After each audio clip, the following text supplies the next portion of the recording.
दोस्तों नमस्कार, आदाब, सत श्री अकाल। उर्मिलेश संवाद के इस खास अंक में आपका स्वागत है। भारतीय जनता पार्टी देश की सबसे ताकतवर पार्टी, सत्ताधारी पार्टी, मुख्यमंत्रियों के अपने चयन में इतनी देर अगर कर रही है तो कुछ तो कारण होगा। एक तो कारण यह होगा कि चौंकाना होगा लोगों को, हर काम वो चौंका कर करती है। बहुत सारे लोग जो सोचते हैं उसके ठीक उलट आजकल होता है। मोदी जी और शाह जी के कार्यकाल में अगर देखा जाए तो अनेक चौंकाने वाले काम हुए हैं। या हो सकता है कि मुख्यमंत्रियों के लिए जितने लोगों के नाम आ रहे हैं उस पर पार्टी के अंदर, आरएसएस के अंदर बहुत सारी सहमति और असहमति उभर रही है, बहुत सारे पेंच फंसे हुए हैं। जो भी कारण हो, लेकिन 3 तारीख को नतीजे आए और अभी तक मुख्यमंत्रियों का चयन नहीं हो सका। अब ऑब्जर्वर नियुक्त कर दिए गए हैं, बिल्कुल जो पहले वाली स्टाइल होती थी कांग्रेस में कि ऑब्जर्वर जाएंगे, फिर पर्ची देखी जाएगी वगैरह वगैरह, न जाने क्या होगा। लेकिन मुझे जहां तक जानकारी मिली है दोस्तों, जो बीजेपी के मेरे कुछ सूत्र हैं, कि नाम तो तय कर लिए गए हैं। जो कुछ हो रहा है वो बस उस नाम की घोषणा से पहले की जमीन तैयार हो रही है। इन तीनों राज्यों में अगर सबसे अधिक पेंच कहीं है, सबसे अधिक, तो वो राजस्थान में है।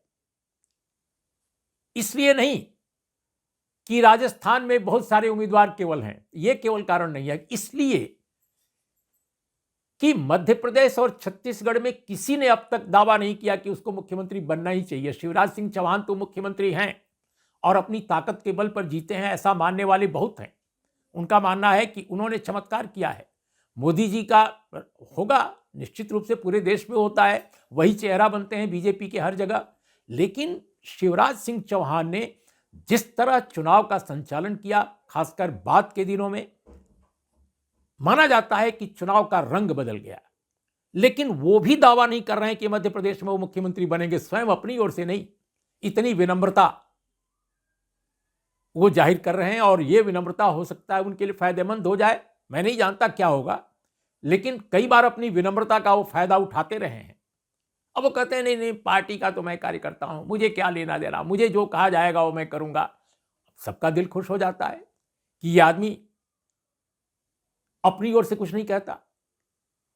लेकिन राजस्थान में ऐसा नहीं हुआ। छत्तीसगढ़ में भी किसी ने नहीं कहा कि मुझे बनाना है मुख्यमंत्री या मैं बनूंगा। लेकिन राजस्थान में, जिन्हें कहा जाता है डेमोक्रेसी है, लेकिन तब भी उनको महारानी की तरह लोग संबोधित करते हैं, तो वसुंधरा जी, मैं तो वसुंधरा जी ही कहूंगा।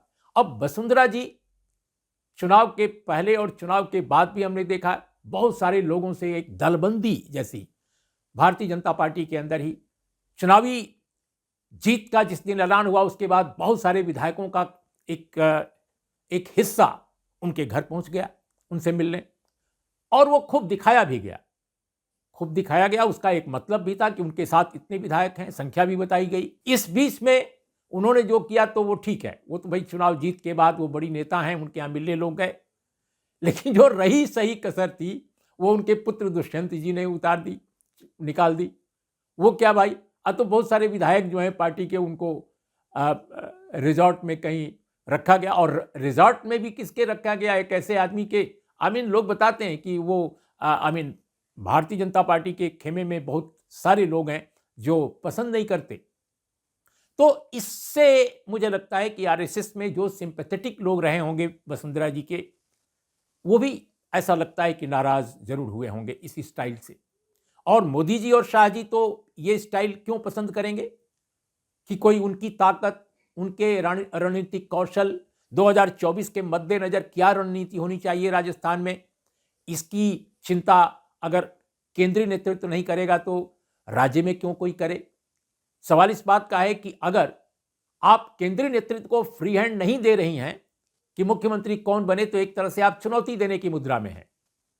तो आप चाहे अब जितनी सफाई अपनी देती रहें, लेकिन कहीं ना कहीं शक एक बन गया है। ऐसे में वसुंधरा जी अगर इस दौड़ से बाहर हो जाएं तो मुझे कोई आश्चर्य नहीं। जबकि अगर देखा जाए तो विधायकों में सचमुच उनके पास सबसे अधिक ताकत है। आज की तारीख में मुख्यमंत्री कोई और बन जाएगा तो सारे के सारे वो विधायक टूट जाएंगे उनसे ज्यादातर, ये मुझे अच्छी तरह मालूम है। ये कांग्रेस में भी होता है, बीजेपी में भी होता है। जिसके साथ शक्ति रहती है, जिसके पास सत्ता रहती है, उसके साथ लोग रहते हैं। लेकिन वसुंधरा राजे, ऐसा लगता है, जो बीजेपी में हमारे कुछ सूत्र हैं वही ये बताते हैं कि वो इस दौड़ से बाहर हो गई हैं। अचानक कोई नाटकीय मोड़ आ जाए, चौंकाने वाली कोई घटना हो जाए, हो सकता है उनके नाम पर भी विचार हो जाए।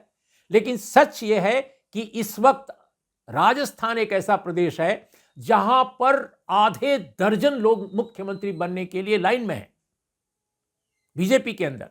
इतने तो छत्तीसगढ़ में भी नहीं है और मध्य प्रदेश में भी नहीं है। छत्तीसगढ़ में ले देकर 3-4 नाम है, मध्य प्रदेश में भी 2-3 नाम है, 3 नाम है। लेकिन राजस्थान में अगर मैं नाम गिनाऊं तो आप सुनिए, ओम बिरला साहब का नाम चल रहा है। वो स्पीकर हैं भारत की संसद लोकसभा की, लेकिन उनका भी नाम है चर्चा में। अश्विनी वैष्णव, ये रेल मंत्री हैं और भी कई मंत्रालयों के, बहुत बड़े बड़े मंत्रालयों के प्रभारी मंत्री हैं और भारतीय प्रशासनिक सेवा के अफसर रहे हैं, राजस्थान से आते हैं।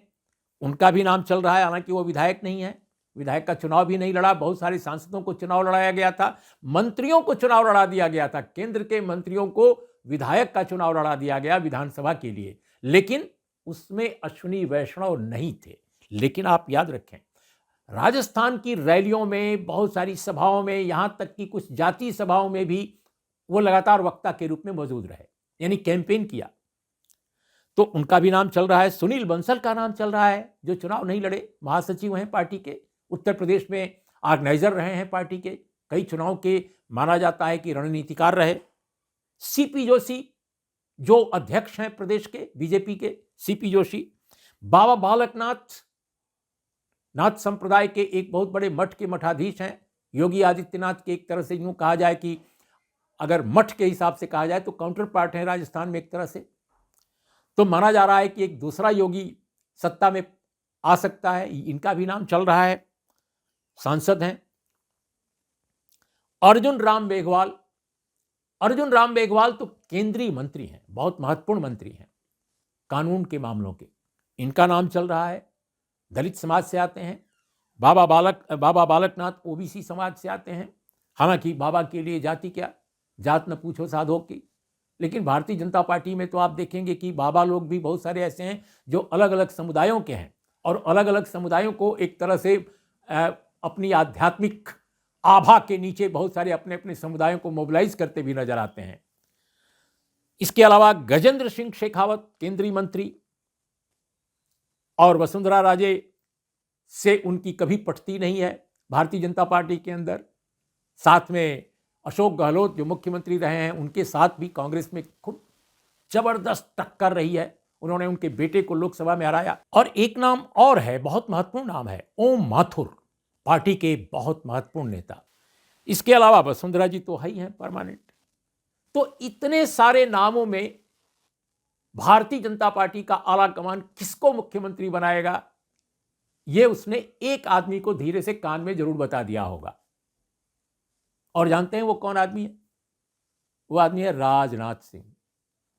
राजनाथ सिंह राजस्थान के पर्यवेक्षक बनाकर भेजे गए हैं और वो जब चाहे तब मीटिंग करके और फैसला आला कमान को बता दें कि भाई विधायक इसको चाहते हैं। कहा ऐसे ही जाता है कि विधायकों की ये राय है, लेकिन अल्टीमेटली मोदी जी और अमित शाह जी जिसको चाहेंगे, और आरएसएस की उस पर सैंक्शन भी होनी चाहिए, उसकी मुहर भी होनी चाहिए।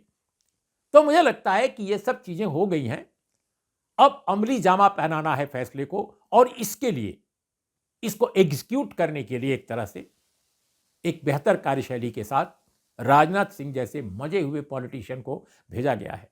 क्योंकि मामला वसुंधरा जी का भी है, तो देखना भी है, बड़ा नेता होना चाहिए, क्रेडिबल, जो पार्टी के अंदर और समाज में भी जिसकी एक ज्यादा धमक हो या ज्यादा जिसकी हैसियत हो, तो इतने टॉप मिनिस्टर को पर्यवेक्षक बनाकर राजस्थान भेजा गया है। इससे दोस्तों समझ सकते हैं कि राजस्थान कितना क्रूशियल है, और इस क्रूशियल स्टेट अफेयर में, पॉलिटिकल अफेयर में कैसे मुख्यमंत्री के चयन को स्मूथली करा देना है, यह कौशल राजनाथ सिंह से ज्यादा कौन जानता है। राजनाथ सिंह जी मुख्यमंत्री का चयन भी कराएंगे और वसुंधरा राजे कोई बगावत न करें इसका भी प्रबंध करेंगे, ऐसा मुझे लगता है। इसीलिए बहुत सोच समझकर पर्यवेक्षक के रूप में उनको राजस्थान भेजा गया है। बाकी लोग जो क्षेत्रीय नेता हैं बहुत सारे जगहों के, उनको अलग अलग जगहों पर भेजा गया है, कुछ केंद्रीय नेता भी हैं।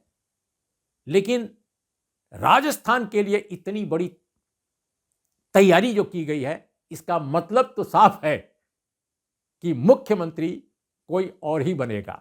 वसुंधरा जी को शायद इंतजार करना पड़ेगा, या अगर कोई चौंकाने वाली बात करनी होगी तो अलग बात है, बीजेपी आलाकमान किसी को भी बना सकता है। ये मुझे लगता है अभी तक का जो डेवलपमेंट वो इसी प्रकार का है। तो दोस्तों आज इतना ही। नमस्कार, आदाब, सत श्री अकाल।